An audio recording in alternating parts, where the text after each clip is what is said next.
Alors, le Tchad, c'est un pays de la CEMAC qui partage ses frontières avec six autres pays, la Libye, le Niger, la Centrafrique, le Cameroun, le Soudan et le Nigeria, et qui, en fin 2023, comptait à peu près 18,28 millions d'habitants. N'Djamena est sa capitale politique et sa capitale économique est Mondou. Alors, la croissance économique, d'après les rapports de la BAD, en 2023 s'établit à 4,3%. Et donc, il est essentiel pour nous que nous comprenions en fait, que nous ayons une bonne appréhension de la situation économique actuelle du Tchad et des indicateurs macroéconomiques qui nous permettent de définir cette situation économique. Je vais donc poser ma première question. Je vais inviter M. Tao Creyo à nous parler de la situation économique du Tchad actuellement, ponctuée donc par ces indicateurs macroéconomiques qui pourraient davantage étayer l'audience. Merci.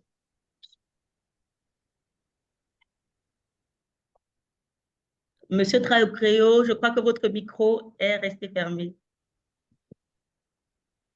Je vous remercie, madame. Permettez-moi d'adresser mes salutations à la présidente de la COJUMAF et aux autres panélistes, aux confrères et à tous ceux qui nous suivent. En ma qualité d'adjoint au directeur national de la BEAC pour le Tchad en charge du pôle études, je vais vous faire un bref récapitulatif des conclusions de la dernière revue de la programmation monétaire. Donc, un exercice de mise à jour du cadrage macroéconomique qui a eu lieu dans la première quinzaine du mois d'août 2024.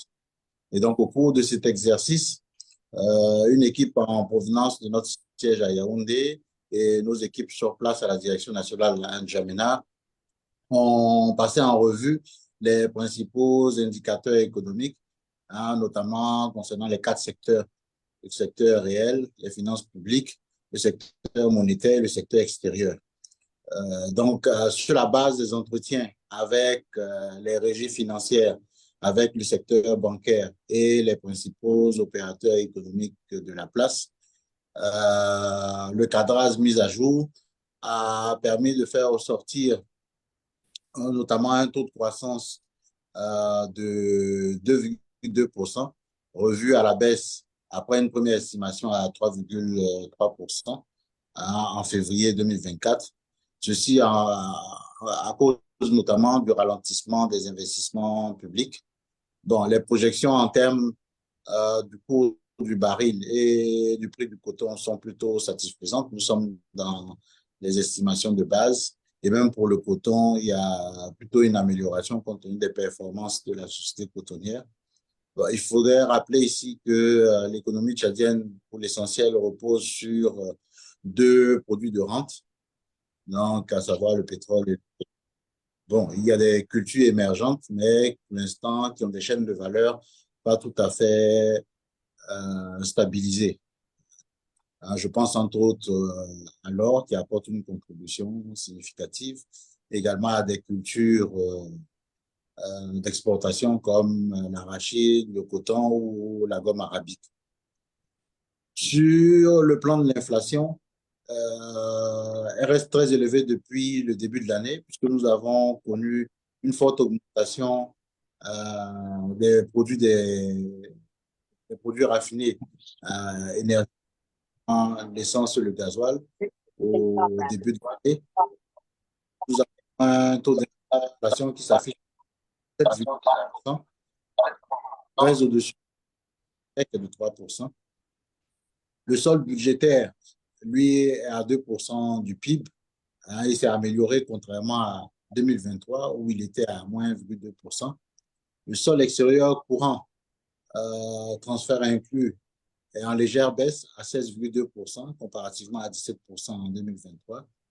Les réserves en mois d'importation se situent à 7,7 mois. Et enfin, le taux de couverture extérieure de la monnaie est autour de 60%. En termes de perspective, bon, du côté du Tchad, elles sont plutôt annoncées bonnes, mais elles restent tributaires de nombreux facteurs. Vous savez que le Tchad est entouré de pays qui connaissent un certain nombre de conflits et donc il y a des risques sécuritaires qui sont présents, notamment aux frontières.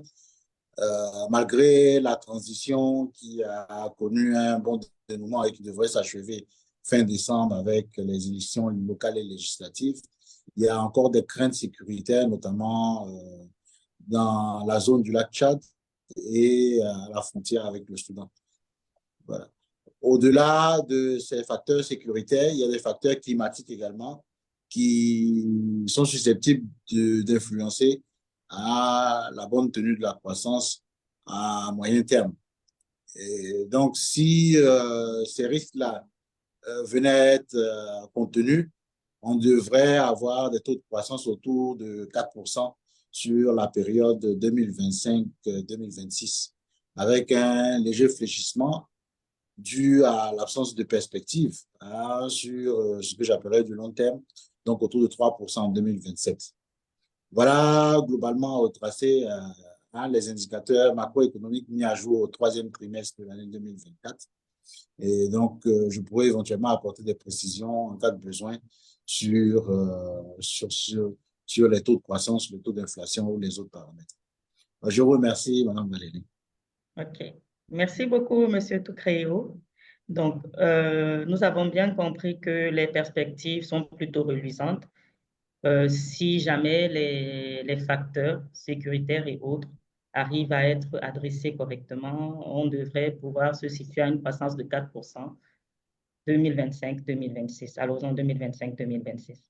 Alors, mi-2024, il y a l'agence de notation Standard & Poor's qui a attribué une notation inaugurale de B-B avec une perspective stable au Tchad. Et c'est la notation la plus élevée pour les pays de la zone CIMAC. Alors, avec un tel positionnement ressemblant à un rayonnement, comment comprendre cette notation? Qu'est-ce qu'elle augure? Quel est même le contenu ou quelle est la signification de cette notation pour l'économie tchadienne, pour ses perspectives et pour les investisseurs étrangers? Cette question est adressée à M. Moyangar Alfred, directeur général de CPT Boots.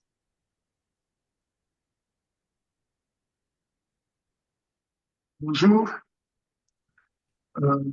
D'abord, je vous remercie à One Africa Forum et grand merci à Madame le Président de la COSUMAF d'être quotidiennement, parce que si vous voyez la suite des séminaires, des webinaires, elle est quotidiennement là, ce qui prouve l'envie qu'elle a de porter ce marché que nous espérons florissant.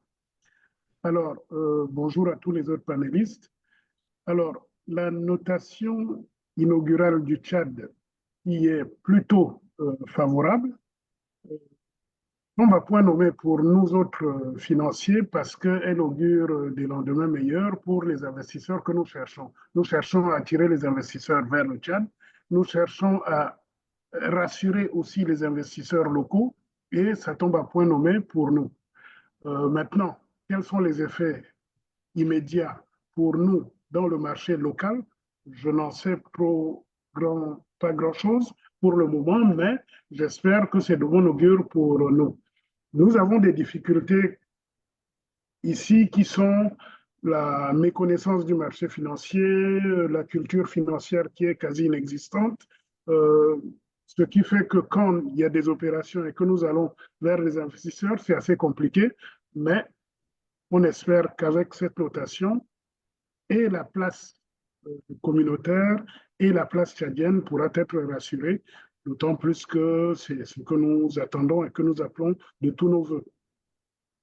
Maintenant, ça viendra, les questions viendront tout à l'heure sur la réalité de notre marché financier ici. Et moi, en tant que société de bourse sur la place, je vois les difficultés qu'on a. Les gens ne connaissent pas le marché financier. Il y a un acte additionnel des chefs de l'État qui a permis la fusion des bourses d'Afrique centrale entre la BVMAC et la Douala Stock Exchange. Et il y a des choses qui devraient être faites pour booster ce marché. La COSUMAF fait de son mieux, la BVMAC également. Nos autres acteurs locaux, on essaye de faire notre mieux, mais la connaissance du marché est très difficile. Les gens ne savent pas. Quand on parle de bourse, on nous demande si c'est des bourses scolaires. demander à des institutionnels. Bon, je suis content de voir que la CNPS est là. Donc, il y a des institutions comme la CNPS qui devraient être des investisseurs plus présents. J'espère qu'avec des webinaires comme celui-ci, la conscience sera faite auprès de ceux qui devraient intervenir le plus pour booster notre marché financier. Je préfère m'arrêter là parce que la question était celle de la notation et de l'effet qu'elle aura sur le marché financier.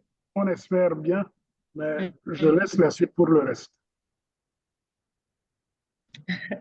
Merci beaucoup, Monsieur Mouyenga, pour cette intervention. Donc, vous l'avez dit, il y a un problème d'éducation financière au Tchad. Il y aurait un problème d'éducation financière au Tchad. Et donc, ça nous amène sur la question quand même de l'inclusion financière au Tchad. Qu'en est-il du taux de bancarisation au Tchad? Quel est l'état des lieux de la fiabilité des établissements de crédit ou des établissements de microfinance? Cette question est adressée à M. Hicham Ibni, directeur général de la Banque de l'Habitat et président de l'APEC Tchad.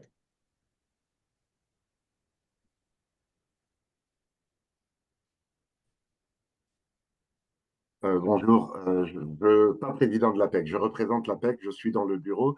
Bonjour à toutes et à tous. Mes bonjours, en tout cas mes salutations respectueuses à la vice-présidente de la COJUMAF. Merci à Africa One Forum d'organiser ce webinaire dédié au Tchad et au secteur financier. Bonjour à tous les panélistes. Effectivement, l'inclusion financière au Tchad et donc la question même de l'éducation financière est une question qui revient à chaque fois. Le rôle des banques est stratégique dans le financement de l'économie, des infrastructures et de tout le sous-jacent. Les banques, en tout cas les établissements financiers, contribuent au développement économique d'un pays et même d'une région. Et cette position-là nous donne une perspective sur et cette question que vous venez de poser nous donne une perspective unique, on va dire, une perspective unique et importante sur tous les défis, toutes les opportunités qu'un marché financier développé et connu de tous pourrait apporter à notre économie. Le Tchad est l'un des pays de la zone, je pense, avec la République centrafricaine, où il y a une très faible pénétration bancaire. Et pourtant, le Tchad a 10 établissements bancaires agréés par la Commission bancaire de l'Afrique centrale. Mais la pénétration... Pardon? Excusez-moi, je pense qu'il y a un retour de son. Il y a un micro ouvert, je crois. Ah, mais normalement, c'est déjà les autres n'ont pas des casques. Tu envoies, ils n'ont pas des casques. Vous m'entendez? Ils n'ont pas des casques. Je sais pas. Ici, avec quelqu'un qui a commencé, il a demandé d'ouvrir. Donc, c'est là que c'est un peu inquiet. Excusez-moi, Madame Valérie, j'ai l'impression oui, excusez-moi une minute, je vais demander à One Africa de voir, voilà, de régler la... Voilà, c'est bon, c'est réglé. Nous sommes désolés. Non, il n'y a pas de souci. Donc, les banques, en tout cas, tout ce qui est bancaire, là, il y a une très faible pénétration bancaire au Tchad. Donc, cela limite l'inclusion financière et, par ricochet, évidemment, ne permet pas aux acteurs et même aux acteurs institutionnels, des fois, d'être au fait des instruments financiers qui auraient sur la place. Comme le disait Fred tout à l'heure, la COJUMAF ou la bourse, c'est quelque chose qui n'est pas connu par la population, mais aussi par certains institutionnels qui sont censés être des acteurs majeurs dans en tout cas l'utilisation de ces instruments financiers, qu'ils soient sophistiqués ou pas. Et tout cela freine évidemment les investissements. Maintenant, sur la situation, sur le fait que les banques puissent mobiliser l'épargne publique ou institutionnelle, le fait de cette faible pénétration, c'est de notre ressort Donc, à nous de faire les investissements nécessaires et l'éducation, en tout cas, nécessaire de la population pour apporter, pour aider, en tout cas, le marché financier du Tchad et puis celui de la CEMAC d'être efficace et dynamique.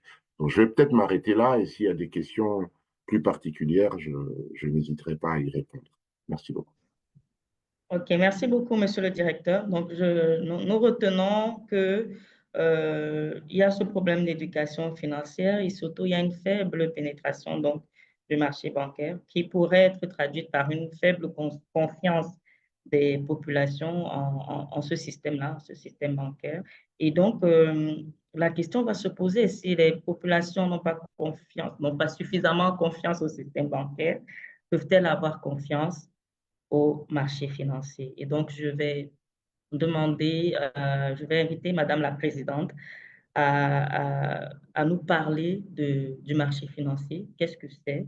Quels sont les produits proposés par le marché financier et pourquoi, ou bien quels sont les points sur lesquels les populations devraient se baser pour faire confiance au marché financier, bien que pour le moment, on comprend qu'ils ne fassent pas encore complètement confiance au marché bancaire. Donc, Madame la Présidente, c'est vraiment de pouvoir rassurer les populations quant à la fiabilité du marché financier et tout ce qui est mis en place pour assurer que leurs intérêts sont correctement gérés. Merci.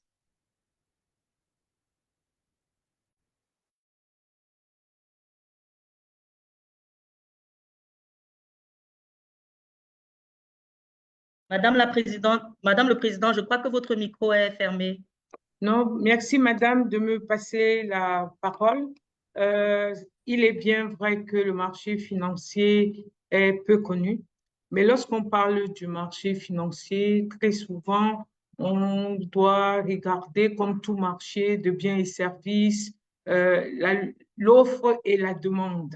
Et en cela, c'est quoi les missions de la COSUMAF? La COSUMAF a comme première mission de protéger l'épargne investie en valeurs mobilières et en instruments financiers, ce qui signifie que nous devons veiller à la qualité de l'information qui est produite au sein de cet écosystème et au bon fonctionnement du marché. Tout à l'heure, vous avez interpellé sur l'objectif visé par la notation très favorable que le Tchad a obtenue et nous en sommes tous satisfaits parce que ça montre un signe, une relation de confiance avec les investisseurs et les partenaires de la République du Tchad. Cet exercice de notation obéit très souvent à la transparence. Et la transparence, c'est la qualité de l'information, c'est la qualité de la donnée financière et la bonne tenue des perspectives économiques d'un pays, d'une entreprise, d'une institution. Et le marché financier, en cela, participe à cet écosystème-là. Lorsqu'on dit que le marché financier doit veiller à la bonne qualité de l'information, ça signifie que les données doivent être disponibles, les données doivent être transparentes et ces données doivent être connues de son écosystème pour mieux apprécier le risque attaché à l'investissement. Aujourd'hui, pourquoi vous avez fait le constat et tous les participants l'ont dit déjà, qu'il y a une problématique de culture financière insuffisante, peu connue, une problématique de culture boursière. Quels sont les instruments régulés par la COSUMAF? Et en cela, nous allons regarder l'aspect de l'offre avant de parler de la demande. L'offre de produits d'investissement aujourd'hui, c'est bien sûr les valeurs mobilières, l'action et l'obligation, et d'autres instruments innovants qui participent du besoin de financement des acteurs. On va vous parler de tout ce qui est lié aux sociétés d'investissement. C'est pour dire que nous avons derrière, nous visons les PME et les PME constituent près de 90% de notre environnement entrepreneurial et ce sont ces PME-là que les sociétés d'investissement qui seront des acteurs agréés par la COSUMAF vont adresser une offre en termes d'accompagnement, de prise de participation dans leur, que ce soit dans le volet dette, c'est-à-dire titre de créance, ou soit dans leur capital. À côté de ça, on va avoir dans notre économie, nous avons un penchant très prononcé sur l'immobilier. La COSUMAF a mis en place des instruments sur l'immobilier au travers des organismes de placement collectif en immobilier. Et cela va permettre de monétiser tout le patrimoine immobilier des entreprises et même de l'État. Quels sont les produits que la COSUMAF a également, au travers de sa réglementation qu'elle vient de moderniser, adressés au niveau de la titrisation. La plupart de nos institutions financières et même les entreprises publiques sur des secteurs spécifiques ont la problématique de la créance qui est assez importante et pèse sur leur bilan. Donc, les organismes de titrisation vont pouvoir transformer ces créances-là en titres en apportant ou des obligations titrisées ou alors en titrisant l'ensemble de ces portefeuilles. Ça signifie qu'en termes d'instruments adressés aux entreprises, à l'État, aux entrepreneurs, petites et moyennes entreprises, il y a une offre diversifiée que le cadre réglementaire de la COSUMAF a mis en œuvre. Maintenant, du côté de la demande, vous avez bien sûr pourquoi dans une des questions qui a été traitée par mon prédécesseur, on a parlé de la nécessité ou de l'essentiel de l'épargne publique ou institutionnelle. Et le président de l'APEC a bien sûr ressorti le contexte des banques ou des établissements de crédit au niveau de l'État du Tchad. Qu'est-ce qui est observé aujourd'hui dans notre système financier? Nous avons bien sûr les banques qui portent le haut du pavé en termes de captation de l'épargne domestique. Nous avons les compagnies d'assurance, nous avons les microfinances, nous avons les caisses de prévoyance sociale. Ça montre que j'allais dire, la densité des parties prenantes à l'éclosion d'une épargne domestique. Mais quelles sont les caractéristiques de cette épargne domestique que nous devons, à terme, c'est un défi majeur, d'orienter vers les marchés de capitaux. Les caractéristiques sont bien sûr la difficulté d'avoir des prévisions de long terme. On va constater que la plupart de ces institutions ont une vision très court-termiste et leurs placements sont très souvent ou monétaires, non, très souvent ou liquides ou en dépôt à terme. Et le marché financier va vouloir, au travers de la dynamisation et de la sensibilisation, réorienter ce potentiel d'épargne domestique vers des instruments du marché de capitaux, à savoir les instruments orientés pour instruments du marché monétaire ou les instruments du marché financier que j'ai cités tantôt. Et tout cela participe de l'éclosion d'un marché financier dynamique qui va à la fois offrir des instruments d'offre, mais aussi capter l'épargne domestique pour la diversifier. Et à côté de ça, il faut réaliser que la Bourse des valeurs mobilières a l'ambition aujourd'hui d'adresser une offre aux PME, aux startups, en édictant des règles d'éligibilité qui soient adaptées à notre environnement porté par les PME. Donc, les critères vont certes vraisemblablement être assouplis pour que le maximum de nouvelles entreprises soient orientées marché financier. Et il revient à la COSUMAF et à tout son écosystème d'acteurs, les sociétés de bourse, la bourse elle-même et les autres partenaires de sensibiliser, de porter haut le message du marché financier en essayant d'être présents dans leur, j'allais dire, dans leurs décisions de financement.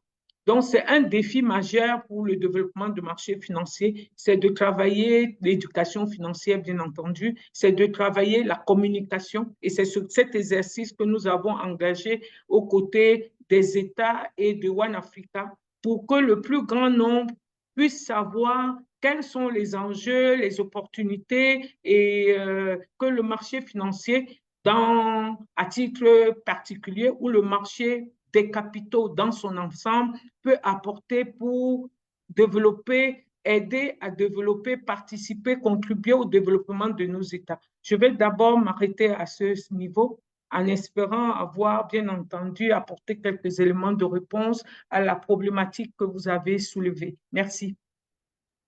Merci beaucoup, Madame le Président. Merci beaucoup d'avoir reprécisé le rôle de la COSUMAF, d'avoir explicité l'offre, l'offre des produits diversifiés. Et ce que je comprends, c'est que les entreprises, les États, les entrepreneurs, les PME, les PMI, chacun pourrait être satisfait par la palette d'offres de produits financiers disponibles.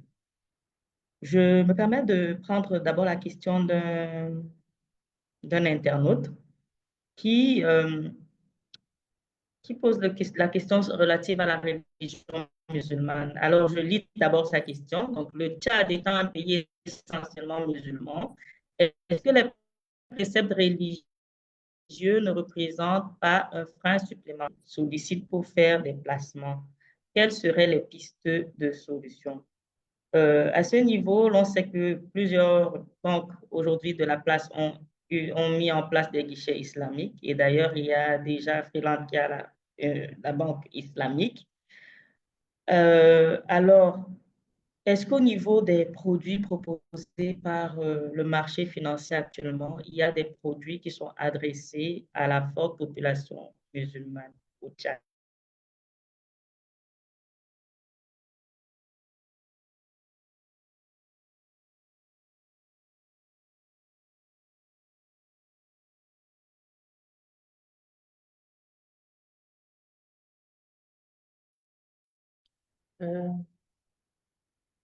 La question est adressée à qui? La question est adressée à Madame la Présidente, Madame le Président, puisque vous avez présenté les produits Merci, du Madame marché la modératrice. financier. Merci, Madame la modératrice. L'offre de produits adressés à la finance islamique aujourd'hui, elle est en pleine éclosion dans notre espace communautaire. Comme vous l'avez indiqué, il y a au niveau de différents régulateurs de la place, que ce soit la commission bancaire ou la commission de surveillance du marché financier, nous avons adressé tout un dispositif en termes d'instruments en lien avec la finance islamique. Au niveau de la COSUMAF, il y a deux niveaux d'intervention en la matière. Bien sûr que nous avons prévu un dispositif pour tout ce qui est obligation islamique qu'on appelle, j'allais dire, naturellement les soukouks. Et ces soukouks peuvent être émis sur le marché financier. Et puis, au niveau des organismes, des sociétés de gestion, les OPC, et les OPC en termes d'instruments d'investissement et de placement peuvent créer des fonds dédiés islamiques. Voilà pour ce qui est du marché financier. Bien sûr que je sais que il est connu de nous tous que la COBAC, la Commission bancaire, a elle aussi mis en place un instrument, tout un cadre pour la finance islamique du point de vue bancaire. Donc, la finance islamique aujourd'hui fait partie de notre environnement et ce sont des instruments, vu que 3 pays sur 6 de la CEMAC, je crois que 4 même, ont une population très dense que nous constatons et ils ont ces besoins-là. Et lorsqu'il y a un besoin qui est exprimé, il revient aux régulateurs et aux superviseurs d'adresser une offre à la fois en termes d'instruments, mais aussi en termes de placement et ou d'investissement. Et c'est ce que nous avons essayé de faire. Merci. Merci beaucoup, Madame le Président, pour cette réponse très claire. Donc, on comprend que les besoins de la population musulmane sont adressés et sont même en plein développement et éclosion. Donc, il y aura plusieurs autres produits qui seront proposés. Mais maintenant, concrètement, au niveau du Tchad, quelle est l'activité, comment est développée ou bien à quel niveau de développement se situe donc le secteur financier. Donc, en tant que directeur de la CBT au Tchad, monsieur, monsieur Moyenga, vous voudrez bien nous parler un peu du paysage, hein, à peindre un peu le paysage du marché financier au Tchad, nous parler des challenges, nous parler également éventuellement des piliers sur lesquels qu'on pourrait développer pour pouvoir avoir une éclosion de ce marché. Merci. Merci, madame. Alors, le paysage financier du Tchad, il est... Bon, vous savez qu'au Tchad, on a eu 3 emprunts obligataires. En 2011, en 2013 et le dernier en 2022. Mais on nous rappelle souvent, et j'en discutais tout à l'heure avec le directeur national de la BEAC, M. Taokréo, les gens ont souvenance d'un vieil emprunt de 1964 qui a posé des problèmes. Bon, c'est pas grave, mais l'actualité est celui des 3 derniers emprunts, 2011, 2013 et 2022, qui se sont très bien déroulés. Il n'y a pas eu, ça s'est très bien déroulé, les paiements des échéances se font sans problème et tout. Maintenant, à côté de ça, il y a un peu, depuis 2 ans, les fonds communs de placement aussi qui commencent à émerger et à trouver preneur ici, en termes de produits d'épargne. Donc, voilà ce que nous avons. Les emprunts obligataires, avec quelques emprunts d'État, mais également les emprunts des autres États que nous avons pu placer ici. Et l'emprunt qui est le plus prisé, c'est celui de la BDEAC, par exemple, parce que la signature de la BDEAC est celle que nous connaissons, les emprunts des États et les fonds communs de placement.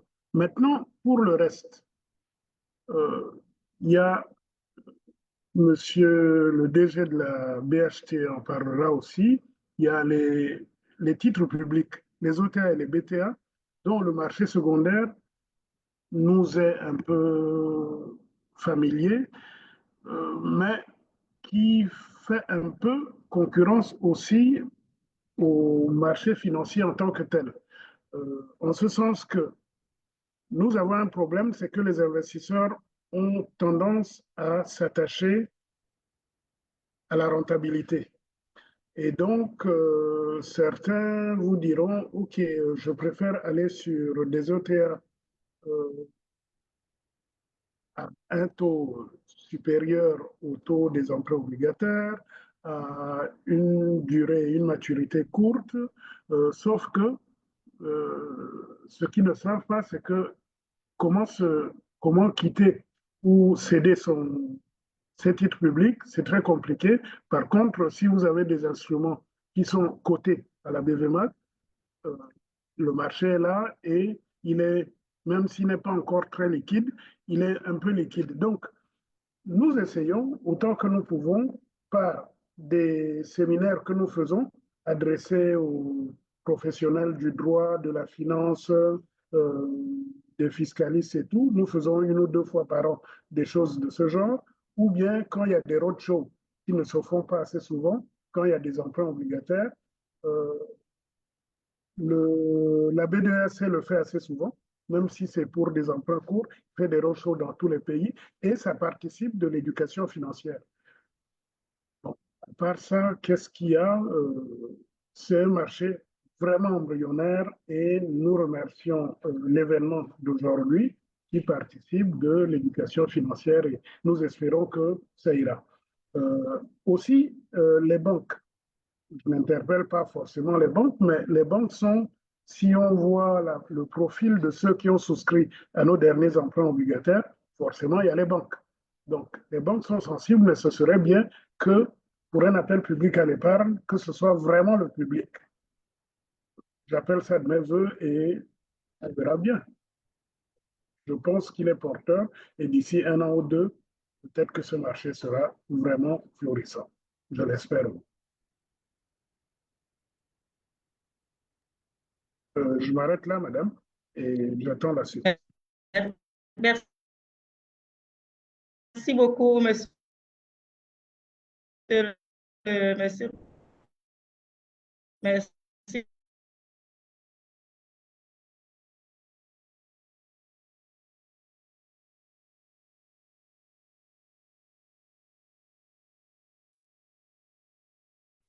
Plus rien.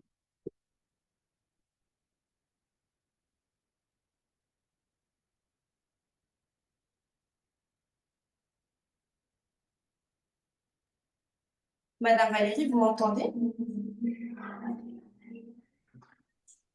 Je pense qu'il y a un souci de connexion.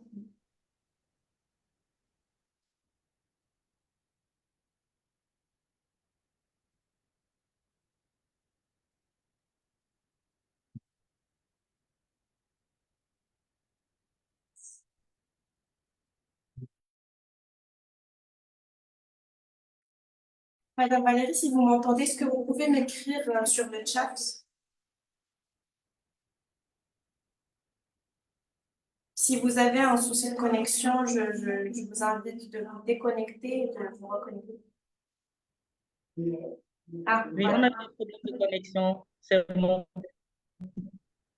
OK. Désolé, il y a une pluie qui s'abat sur Douala qui est un peu en train de perturber le réseau. Je suis désolée. C'est pas pris. Je ne sais pas si vous m'entendez. Vous m'entendez bien? Oui, moi, je vous entends bien. Et vous? Parfait, parfait. Je vous laisse enchaîner alors. OK, merci beaucoup. Donc, désolé pour la perturbation. Donc, on était en train de parler du fait que le marché financier est encore embryonnaire au niveau du Tchad et le fait que les populations soient très peu financièrement éduquées a quand même un impact significatif.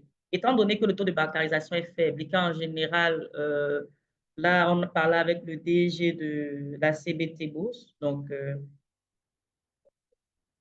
ceux qui n'ont pas accès au système bancarisé auront difficilement l'information sur le marché financier et les produits du marché financier. Est-ce qu'il n'y a pas d'autres alternatives? Et en parlant d'alternatives, je poserai la question à M.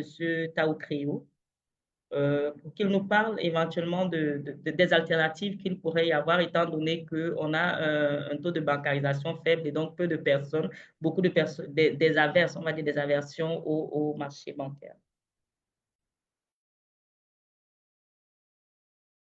Bon, je vais vous entretenir un tout petit peu sur la stratégie régionale d'inclusion financière qui propose des pistes de solutions.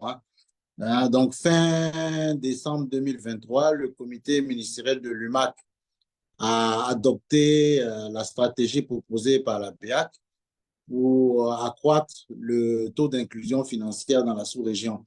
Bon, cette stratégie s'appuie sur les cadres nationaux qui existaient dans certains pays, je pense au Cameroun, au Congo, au Tchad notamment, et reprend, disons, les bonnes idées pour développer la culture financière d'une part et accroître le taux de bancarisation d'autre part.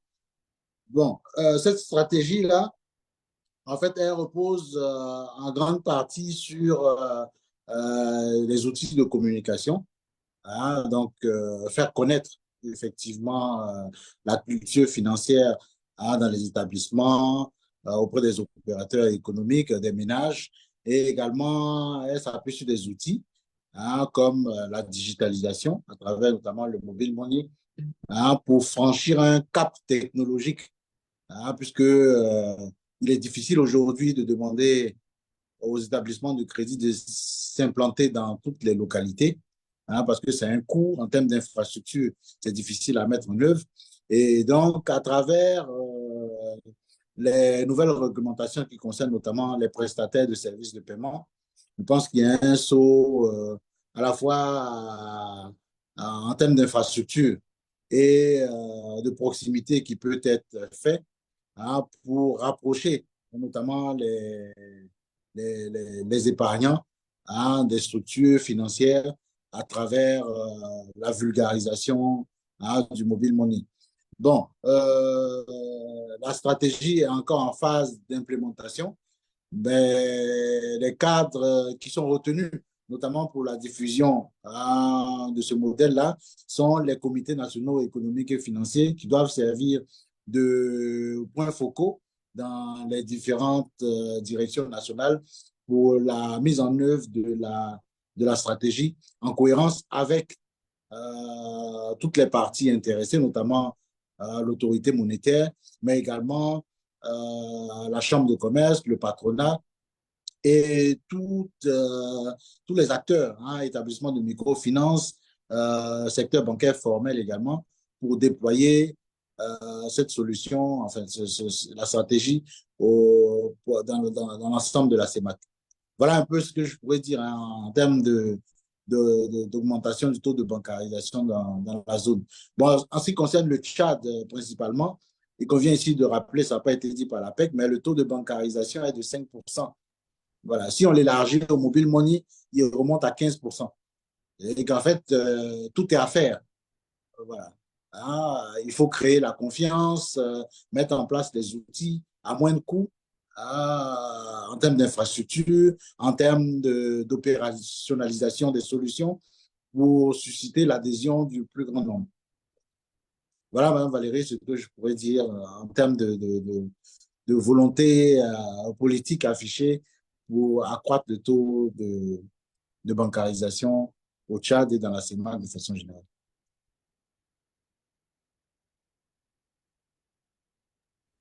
OK, merci beaucoup, Monsieur Tocréo. Merci beaucoup. Donc, on comprend qu'il y a des actions il y a tout un plan d'action qui est en cours de mise en œuvre pour améliorer le taux de bancarisation dans la zone CEMAC et principalement.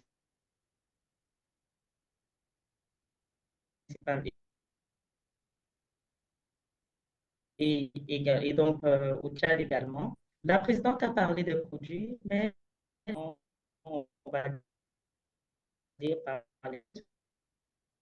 surtout par la Caisse nationale, par l'endroit de monsieur social à la CNPS au Tchad, pour lui demander qu'en est-il du niveau d'épargne collecté par la CNPS? Quels sont les investissements ou bien quels sont les points d'investissement majeurs de la CNPS? Est-ce qu'il y a des actions de la CNPS pour le développement du marché financier? Merci beaucoup, M. Moussa.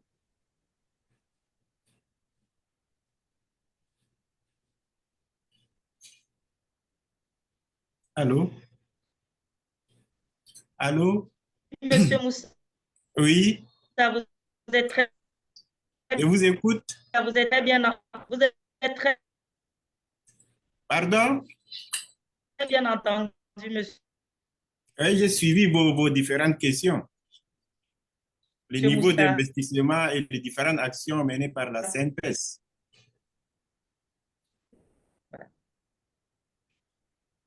Allô?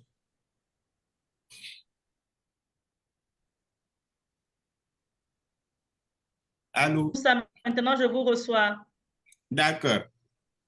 Vous avez essayé donc de Allô, poser monsieur des Moussa? questions Voilà.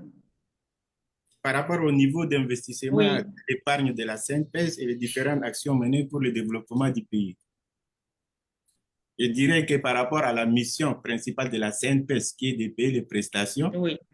et de recouvrer des cotisations, nous brassons énormément de sous. Et cet argent nous oblige donc, par rapport à la solidarité qui oblige, qui dit donc que les actifs payent pour les inactifs, nous serons dans l'obligation donc de bien fructifier cet argent afin donc de ne pas pénaliser nos assurés sociaux. De ce fait, nous investissons dans différents paramètres donc, tels que les DAT, donc dans les banques, nous sommes actionnaires au niveau de la CBT, dans les compagnies d'assurance également, ainsi que et nous construisons donc dans la gestion immobilière pour permettre donc de rentabiliser l'argent donc récolté au niveau donc des différents assurés sociaux, partenaires, ainsi de suite. Donc voilà donc ce que nous pouvons faire donc à notre niveau.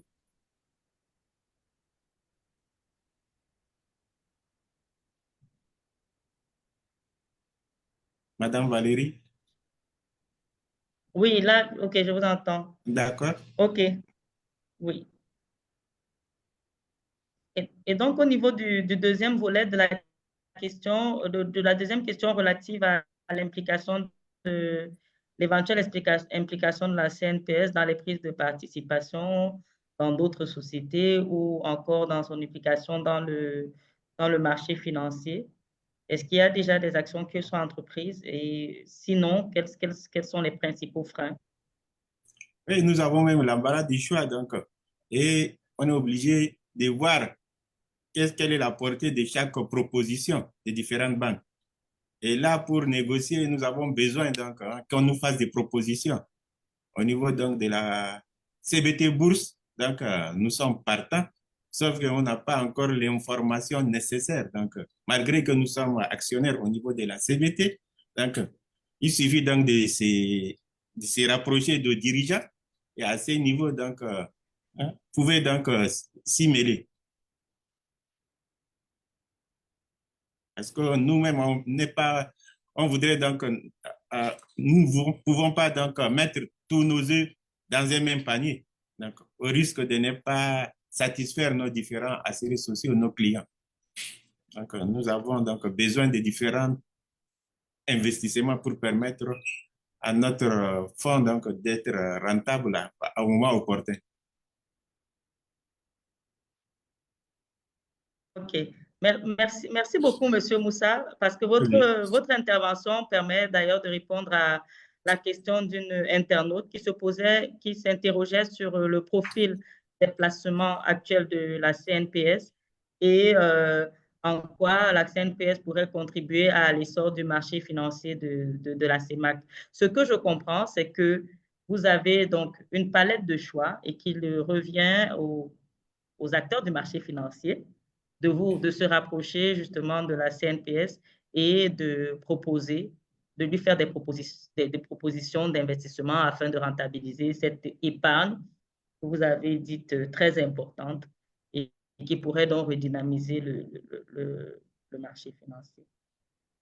Donc, je crois que votre propos a très bien été entendu par Monsieur Moyengar, le directeur de la CBT Bourse, qui comprend qu'il y a donc un vrai besoin de sensibilisation qui devrait être donc fait pour inviter les potentiels investisseurs donc à se déployer dans le marché financier.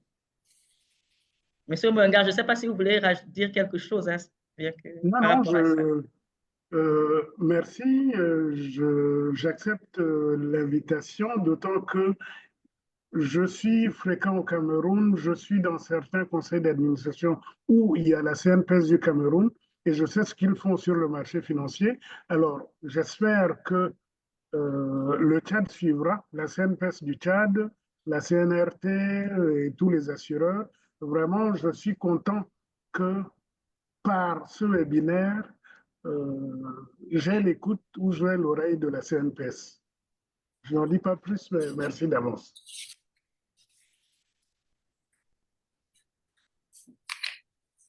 Merci beaucoup, Monsieur Moyenga.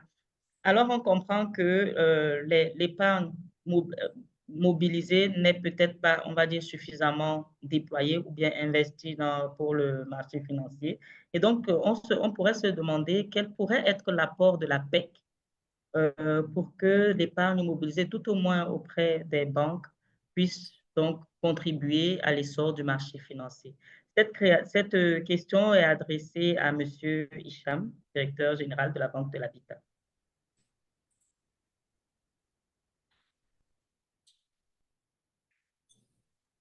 Très bien, merci de me donner la parole pour répondre à cette question.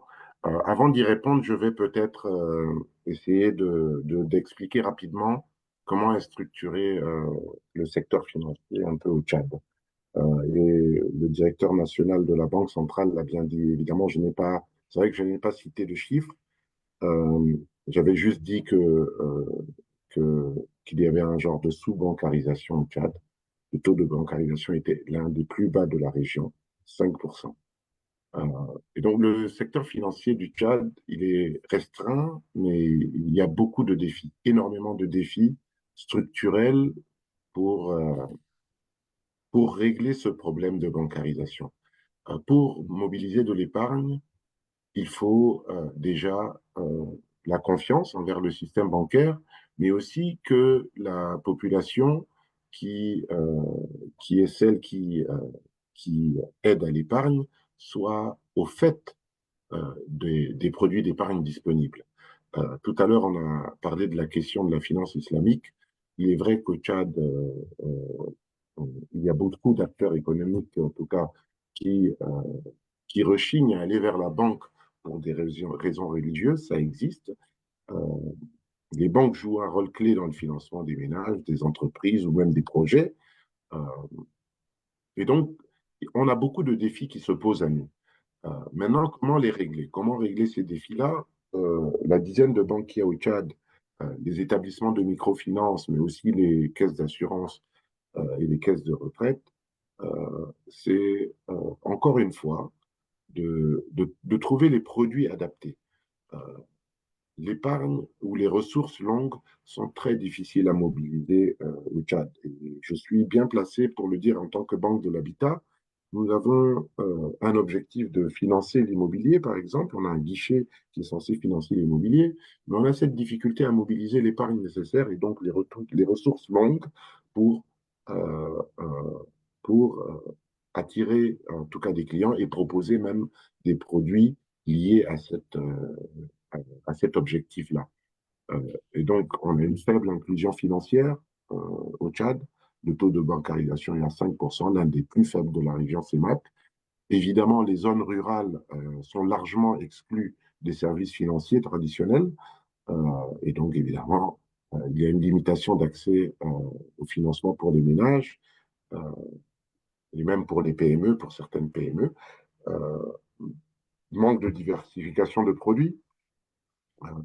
On est limité à des comptes bancaires classiques et à des crédits classiques, à des comptes d'épargne classiques qui ne sont pas vulgarisés.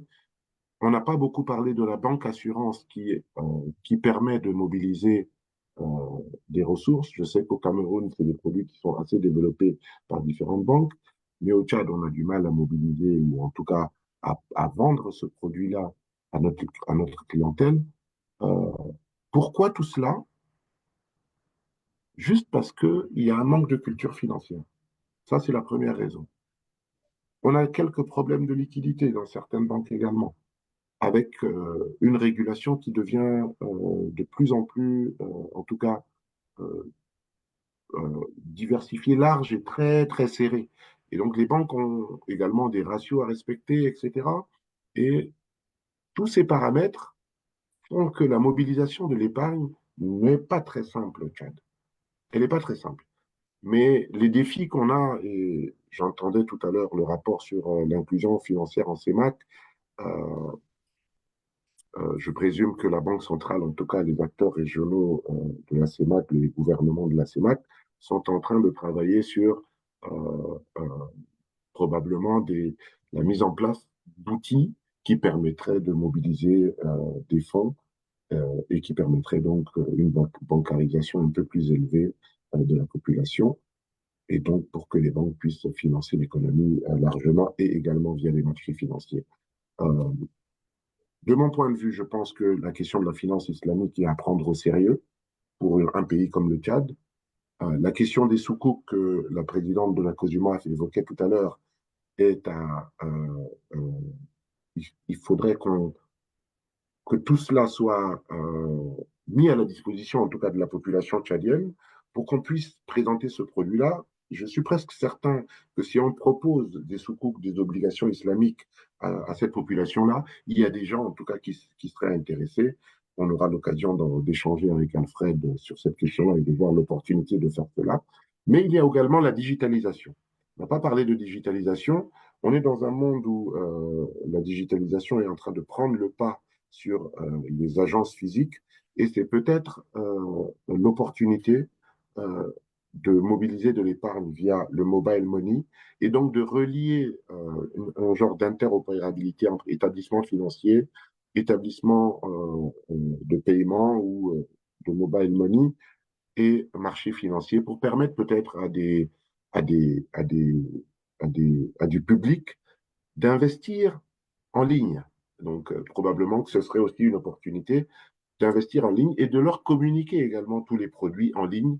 On est dans une région où il y a beaucoup de jeunes, de plus en plus de jeunes, une population qui a moins de 30 ans, une grande partie, plus de 80%. Et donc, c'est l'opportunité, peut-être, c'est une opportunité aussi de la digitalisation pour accroître l'épargne dans notre zone, et plus particulièrement au Tchad. Tout à l'heure, le DG de la CBT Bourse parlait des fonds d'investissement locaux au Tchad sous le contrôle de M. Alfred. Je sais qu'on a une absence de fonds spécialisés pour le financement des startups ou des PME ou de startups ou de fonds qui proposent des produits financiers islamiques. Et pour information, la COBAC, c'est vrai, a mis en place tout le cadre légal pour la finance islamique, mais au Tchad, on a une seule banque qui propose, ou qui est en tout cas une agence qui propose ces produits-là. Donc, c'est des initiatives à encourager. Et moi, je remercie encore une fois la COJUMAF et One Africa Forum de nous réunir ici pour échanger sur ces questions-là. Mais pour résumer le tout, communication, digitalisation et produits islamiques pour permettre de mobiliser l'épargne publique. Merci beaucoup.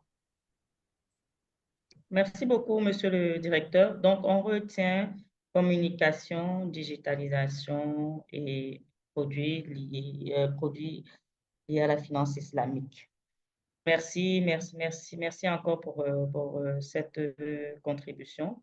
Et donc, puisque vous avez parlé de la digitalisation, je voudrais inviter Madame le Président à nous parler un peu de la démarche de digitalisation entreprise au niveau du marché financier.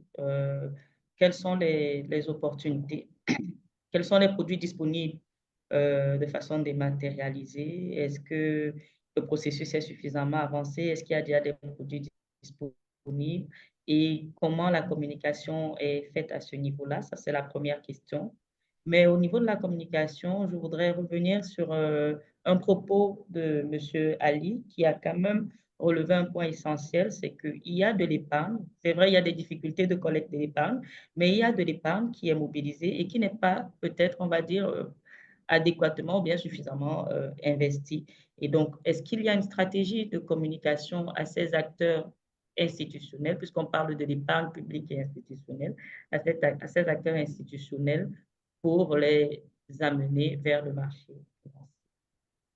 Merci, Madame la modératrice, de nous passer la parole. Si j'ai bien compris, plusieurs questions en une, à savoir quels sont les produits en lien avec la digitalisation au niveau du marché financier, quel est le potentiel adressé à une épargne plus importante dans notre sous-région, toujours du point de vue du marché financier, et quel type de communication adresser à tout cet écosystème-là. S'agissant de l'épargne domestique, pour ne citer que celle-là, parce que, comme vous le savez bien, la COJUMAF supervise l'épargne financière. L'épargne financière, très souvent, ce sont les titres. Donc, très tôt dans son existence et dans son histoire, le marché financier a dématérialisé tous les instruments et tout le processus d'instruments qui participent de la supervision de la COJUMAF. Donc, ça signifie quoi? Ça signifie que lorsque vous achetez les valeurs mobilières sur le marché financier, elles sont dématérialisées. Et elles ne sont pas des supports papier. Donc, elles sont inscrites en compte au travers de la mission régalienne du dépositaire central, qui est un organisme central du marché. Et en cela, cette mission a été confiée depuis la fusion à la Banque centrale à titre provisoire. Et nous sommes dans la perspective de créer une structure dédiée à ce métier de dépositaire central. Et toutes les actions et services rendus par le dépositaire central sont dématérialisés. Ce d'autant plus que le OHADA, dans ses dispositions, a inscrit la dématérialisation comme étant obligatoire pour toutes les sociétés et pour toutes les valeurs mobilières. Le marché financier est bien inscrit dans le segment digitalisation. Quand on a planté ce décor, quels sont les instruments aujourd'hui en termes de produits financiers que le marché financier a mis en exergue? Il y a une semaine encore, nous avons une activité, un atelier qui portait sur la modernisation de la réglementation du marché.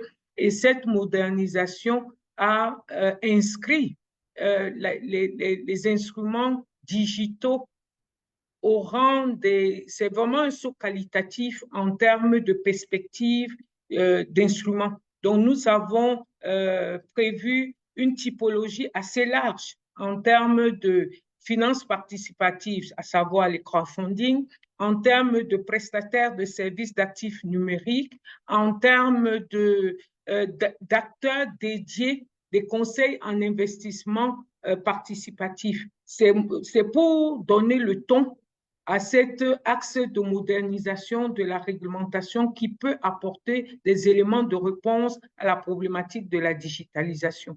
Mais il faut aussi soulever un point important toujours dans la vision de la digitalisation, c'est que il y a eu lors d'une opération d'introduction en bourse un acteur qui a innové en faisant les souscriptions au travers des systèmes de moyens de paiement, les mobile money, le Orange Money, qui ont permis de drainer suffisamment d'investisseurs parce que on s'est retrouvé, du moins on a bénéficié de plus de 3 millions de souscriptions des souscriptions d'un montant de 3 milliards qui avaient été portées par les instruments de système de moyens de paiement.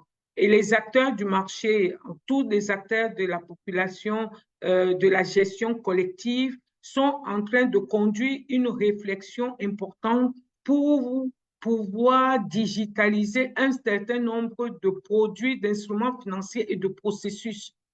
La digitalisation est au cœur des problématiques portées par tous les régulateurs et la COSUMAF est alignée au travers des principes de l'OICV, au travers des différentes réunions de régulateurs dans ce projet.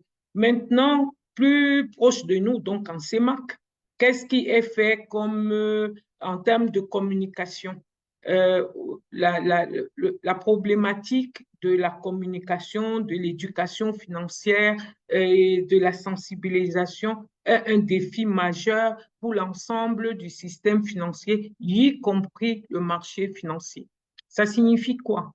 Lorsque les statistiques qui nous ont été apportées ici en termes de taux de pénétration du système bancaire et des instruments bancaires auprès de la population, on voit bien qu'il y a un potentiel d'investissement qui est assez large. Il y a aujourd'hui, que ce soit les banques, que ce soit les compagnies d'assurance, que ce soit les caisses de prévoyance sociale ou alors les établissements de moyens de paiement, il y a un gap que nous pouvons atteindre en travaillant la communication, en sensibilisant davantage. Et je pense que le projet, la stratégie régionale d'inclusion financière participe de ce souhait, de cette volonté au niveau des États et au niveau des institutions financières de la CEMAC d'accroître le taux de bancarisation, le taux d'inclusion financière,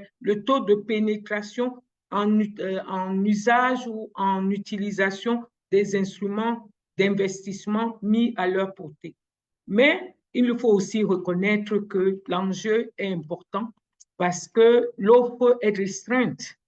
Aujourd'hui, les produits sont peu diversifiés. Nous, avec beaucoup d'humilité, le marché financier représente un peu plus de 2% du PIB de la CEMAC. Ça signifie que notre ambition est de relever, même si on arrivait à partir de 2 à 5%, ce sera déjà un progrès important. Donc, nous nous attelons.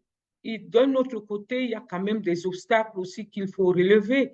La prudence des investisseurs qui n'ont pas une culture financière importante et qui, dans leur arbitrage de placement ou d'investissement, ont une vision très court terme des instruments qu'ils doivent utiliser. Et en cela, nous sommes interpellés pour travailler sur les mécanismes de confiance que nous devons adresser à tous nos participants, à tous nos investisseurs, grand public et institutionnels, pour leur dire un mot qui est au cœur du marché financier, c'est la sécurité.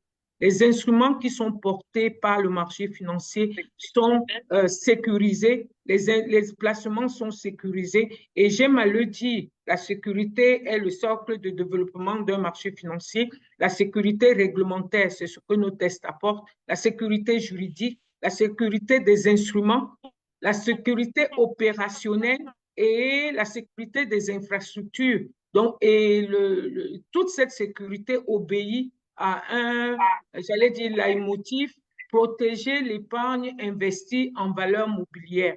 Donc, voilà, je ne sais pas si j'ai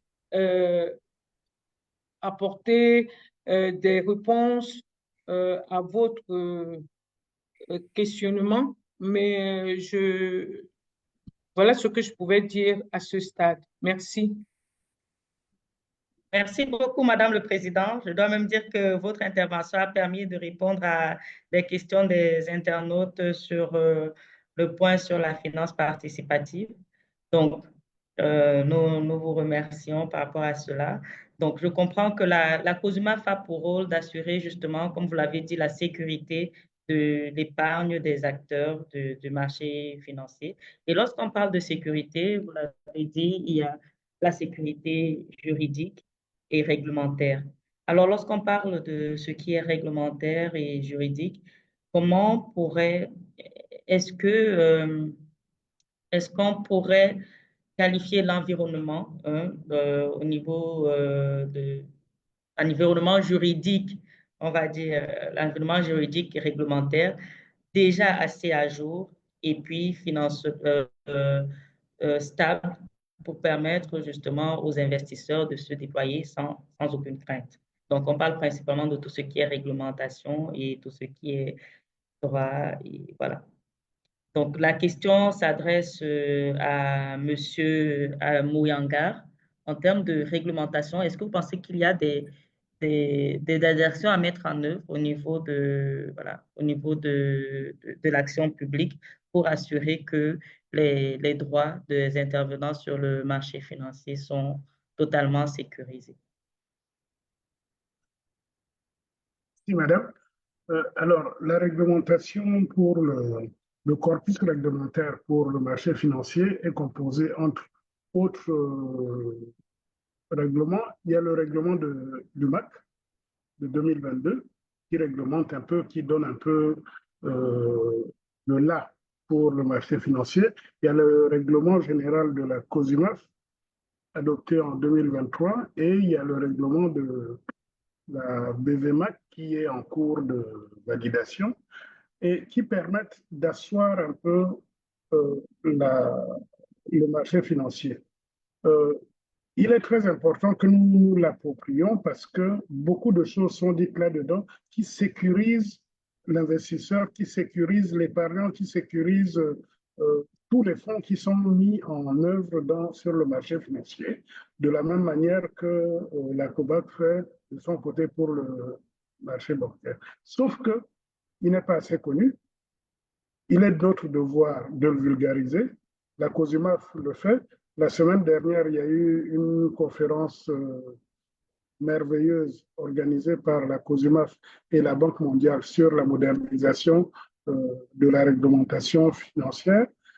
C'est bien, il faudrait que ce soit encore vulgarisé, mais je dirais qu'il y a, nos pays aussi doivent faire des efforts.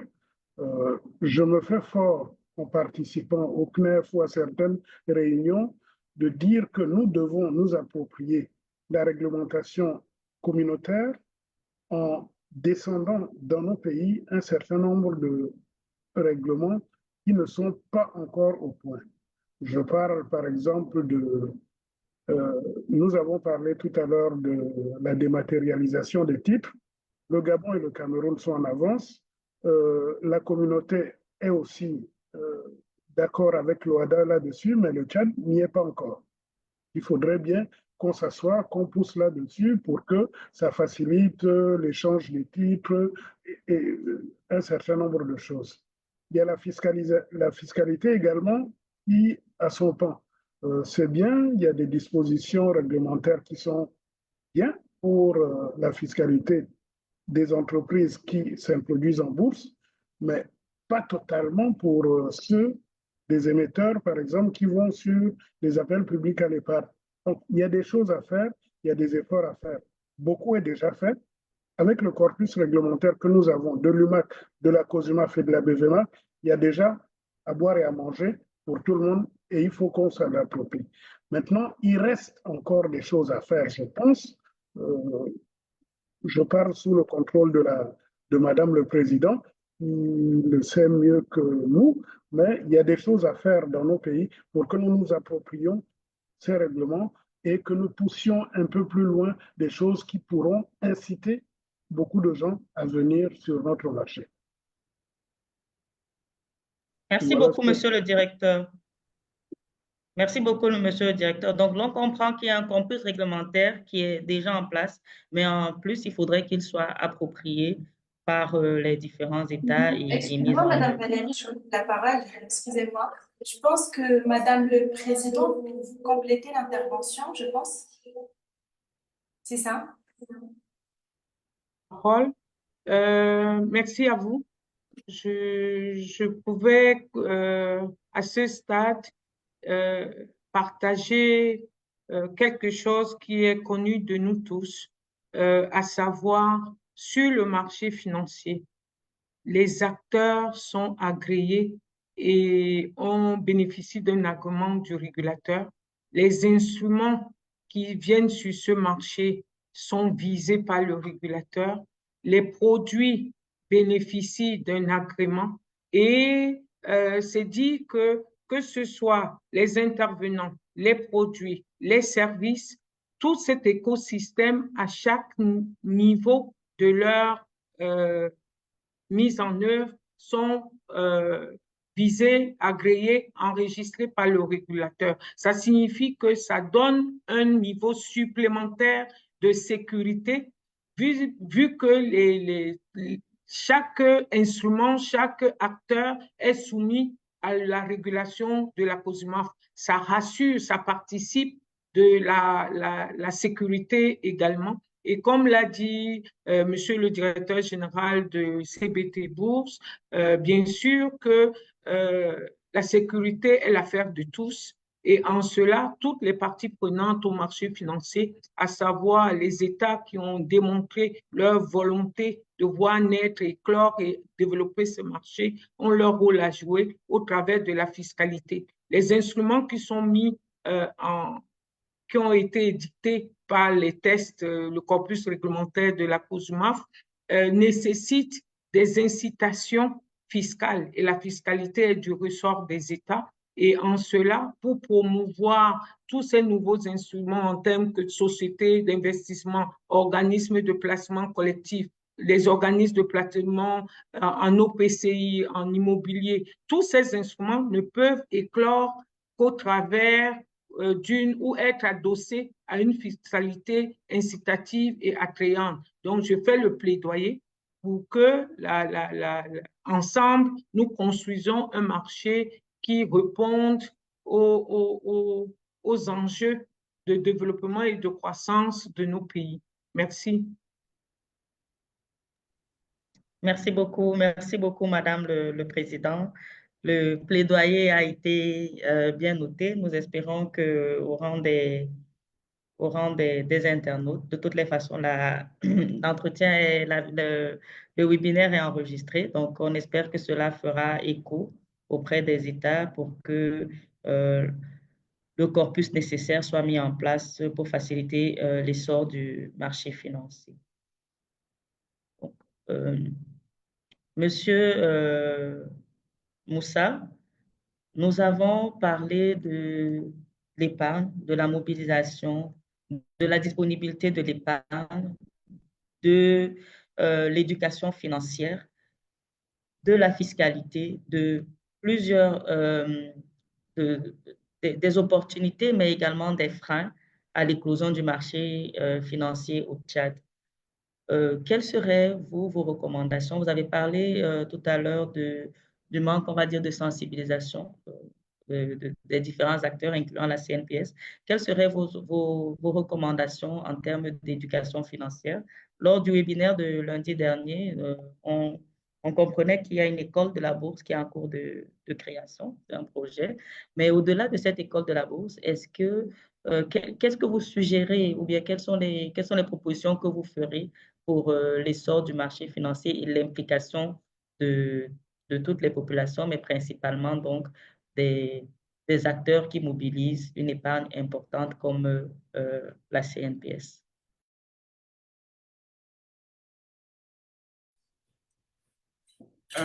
Oui, madame. Vous avez posé des questions par rapport aux recommandations que nous pouvons proposer. Vous me suivez? Les recommandations à faire. Je suis très bien. D'accord, ok. Les recommandations à faire donc, pour y arriver. Donc, je voudrais parler avant donc, de répondre à cette question, de parler même de la notation. La notation était donc le résultat d'un programme du FMI qui a permis donc à renforcer la gouvernance, à favoriser la croissance durable, respecter une discipline budgétaire, mobiliser des recettes intérieures non pétrolières. Donc, à ce sujet, donc, il faut parler donc du pouvoir d'achat même de la population. Pour y arriver donc à épargner, il faut avoir un revenu suffisant permettant donc de satisfaire ses besoins primaires avant d'épargner et mobiliser les restes et de l'épargne. À ce niveau, donc, il n'y a pas beaucoup d'opportunités et il faut mobiliser, donc, il faut informer les gens, communiquer avec eux et surtout au niveau donc, des contracteurs fonctionnaires de l'État. Donc, c'est eux qui sont bancarisés malgré eux, donc, mais quand le salaire arrive donc au niveau de la banque, le lendemain, tout le monde y retire. Donc, il ne reste pratiquement pas grand-chose pour permettre. Donc, il faut voir donc le pouvoir d'achat et l'inflation qui est là, donc galopante dans ce pays ne permet pas vraiment de mobiliser. Les recommandations que nous pouvons dire, donc peut-être faut voir donc un investissement suffisant. Il y a beaucoup d'opportunités dans ces pays. Donc, il y a l'exploitation de l'or qui n'entre pratiquement pas en jeu dans le budget de l'État. Donc, à ce niveau, il faut vraiment voir qu'est-ce qu'il faut faire. Donc, et la responsabilité de l'État y est grande. Donc, c'est ça que je pouvais donc y ajouter. Okay. Merci beaucoup, Monsieur Moussa. Donc, on comprend qu'il y a un assainissement de la gouvernance qui a justement été traduit par cette belle notation, mais que le rôle de l'État est donc crucial dans le développement du marché financier. Monsieur Taoufréo, est-ce que vous auriez des recommandations additionnelles à proposer pour l'essor du marché financier au Tchad, notamment la vulgarisation donc, de la connaissance du marché financier auprès des différents acteurs?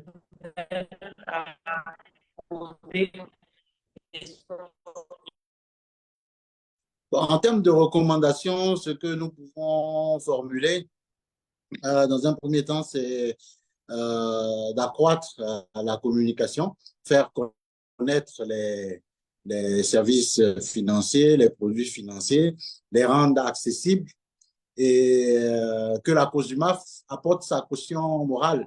Donc, au-delà du travail technique, réglementaire, je pense qu'il y a une forte implication de la COJUMAF qui est nécessaire pour convaincre aussi bien les investisseurs institutionnels que les ménages à se décider, donc à entrer sur le marché pour souscrire, pour investir.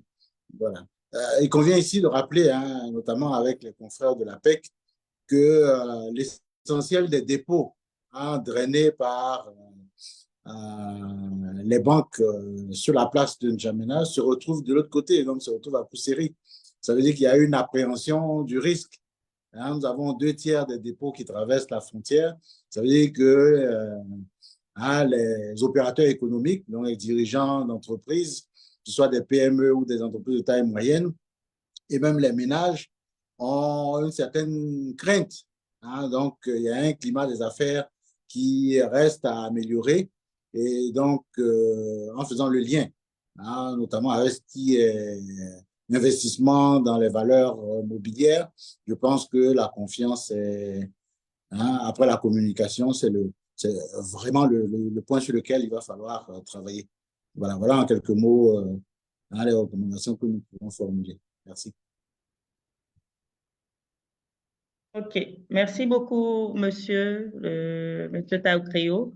Donc, vous parlez de la confiance et ça rejoint donc la question d'un internaute qui fait remarquer qui pour lui pose le problème de la confiance, estimant que les entreprises cotées n'encouragent pas forcément les populations. Et il prend le cas de la SCGR, qui a un projet de distribution de dividendes et le constat avait été fait, bon, le projet avait été mis le 11 septembre et nous sommes le 13 novembre et il n'y a encore aucun dividende perçu. Donc, je ne sais pas si Madame le Président est au courant de cette situation et pourrait répondre à l'internaute.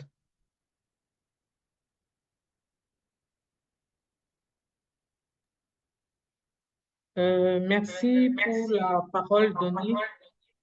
Depuis bientôt 1 heure, notre exercice a permis de relever pas mal de défis qui interpellent la construction du marché financier. Tous les experts ici présents ont touché du doigt la problématique de l'éducation financière, la culture boursière. Les internautes, les participants ont fait tous écho de la nécessité d'une communication plus importante. Et bien sûr, tout cela ne peut se faire que pour asseoir une crédibilité, une confiance des investisseurs dans le marché financier principalement. Et la question de l'internaute soulève tout simplement tous ces points, à savoir, lorsqu'on investit dans les actions d'une société, on est déjà actionnaire de cette société et cette société a sa politique générale en termes de développement, en termes de distribution de dividendes et l'Assemblée générale de SCGR s'est tenue, comme le précise bien l'internaute, et il y a un certain nombre de traitements. L'Assemblée générale s'est tenue à acter la distribution de dividendes et en cela, il y a un délai de traitement pour pouvoir verser ces dividendes-là. Et comme vous le savez, nous allons donc nous retourner vers la société émettrice SCGR pour avoir l'information de la date, puisque c'est la question, le point central de la question, à quelle date va-t-il entrer en possession des dividendes qui ont été adoptés, dont la distribution a été adoptée. Donc, on va se retourner vers l'émetteur pour avoir plus de précision. Et je tiens aussi à dire que toutes les personnes qui ont soulevé ou posé des questions, bien sûr, c'est une marque d'intérêt. Et comme l'a dit One Africa, la COSUMAF va s'atteler à apporter des éléments de réponse à tous les questionnements et avant la prochaine édition, la prochaine série. Mais vous l'avez compris, l'éducation financière n'est pas seulement adressée à l'endroit des émetteurs, des entreprises, mais aussi du grand public. La démarche actionnariale, il faut qu'on explique et nous envisageons édicter un guide pour que nos investisseurs, surtout les investisseurs grand public, comprennent bien tout le chemin qu'un émetteur peut avoir à parcourir et les délais prescrits par la loi OHADA et la loi du marché pour répondre à leurs attentes. C'est un marché en construction, donc c'est un apprentissage pour nous tous et surtout pour nos investisseurs grand public. Donc, le participant qui a soulevé cette question, nous allons nous atteler à y apporter une réponse assez rapidement. Merci. OK, merci beaucoup, Madame le Président. Madame le Président a vraiment relevé le mot-clé vulgarisation, sensibilisation, communication, et a vraiment remercié le participant justement. Et vous comprenez que le participant peut se rapprocher à la fois de la COSUMAF ou alors même de la BVMAC pour pouvoir obtenir des réponses à ces questions, même si Madame le Président a suffisamment donc explicité pourquoi il pourrait y avoir ce délai entre la date de l'Assemblée générale et la distribution effective des dividendes. Nous sommes rendus à 13h37. Donc, nous étions censés faire 1h30 de webinaire, mais c'était tellement intéressant qu'on a dépassé de 7 minutes. Nous vous prions de nous excuser. Nous voyons les questions de M. Yangam Carlos, les participations de M. Blaise Nassar-Madi, M. Maniengue et M. Fossi. Donc, n'hésitez pas, même après le webinaire, à poser des questions soit sur la page LinkedIn de One Africa Forum, soit encore sur la page LinkedIn de la COSUMAF. Et là, vous l'avez vu, le président elle-même, elle est impliquée dans toutes les réponses qui pourraient être apportées. Madame le Président, je pense que c'est à vous qu'échoit l'honneur de pouvoir donc clôturer ce webinaire. Je remercie les participants et la présidente Madame le Président pourra conclure. Merci, Madame la modératrice, pour la parole donnée. Nous l'avons tous compris dans cet exercice de réflexion sur un marché financier dynamique qui répond aux problématiques de croissance du Tchad. Et il est bien vrai que la communication, l'éducation financière peut revêtir plusieurs réalités. Et les participants espèrent, chacun dans son domaine, ont souhaité adresser à tous nos internautes leur intérêt et surtout leur opinion pour voir comment nous pouvons améliorer le développement du marché financier. Aujourd'hui, la COSUMAF, en partenariat avec One Africa, a longuement échangé pour apporter une offre en termes de sensibilisation. Et ces webinaires qui sont pour le Tchad, la première d'une série de 6, vont nous permettre à notre environnement de discuter, de réfléchir d'apporter des éléments, des suggestions ou des éléments de réponse pour que, à la fin, nous puissions définir une orientation en termes d'inclusion financière, en termes d'éducation financière, en termes de développement du marché financier. Je tiens donc ici à remercier d'abord Madame la modératrice qui a excellemment partagé, distribué et nous a amené à nous interroger sur pas mal de questions et remercier également les experts qui ont pris part à cette séquence et bien entendu tous les internautes très nombreux qui montrent leur intérêt au marché financier et à son développement. Je ne saurais que conclure mon propos sans remercier l'autorité du Tchad qui n'a de cesse que d'appuyer l'action de la COSUMAF et du marché financier pour son éclosion. Merci à vous et merci une fois de plus à One Africa qui a à cœur ce chantier de vulgarisation du marché financier. Merci.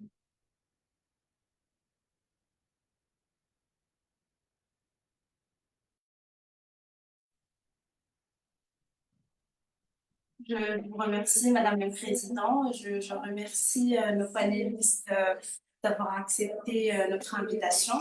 Je vous donne rendez-vous demain pour la prochaine session de la série COSUMAF Focus. Demain, on va mettre l'accent sur le Congo-Brazza. Je remercie aussi notre audience d'avoir suivi la webconférence. Je vous remercie d'avoir interagi avec nos panélistes. Comme j'ai précisé au début, on a essayé Madame Valérie a bien essayé de traiter la plupart des questions, mais si jamais il y a des questions qui n'étaient pas encore traitées, je vous rassure, il y a une suite à la COSUMAF Focus, donc je vous donne rendez-vous décembre avec la deuxième édition. Donc, juste rester à jour avec nos réseaux sociaux et pour bien noter les dates de la COSUMAF Focus décembre. Donc, je vous remercie et je vous dis à demain.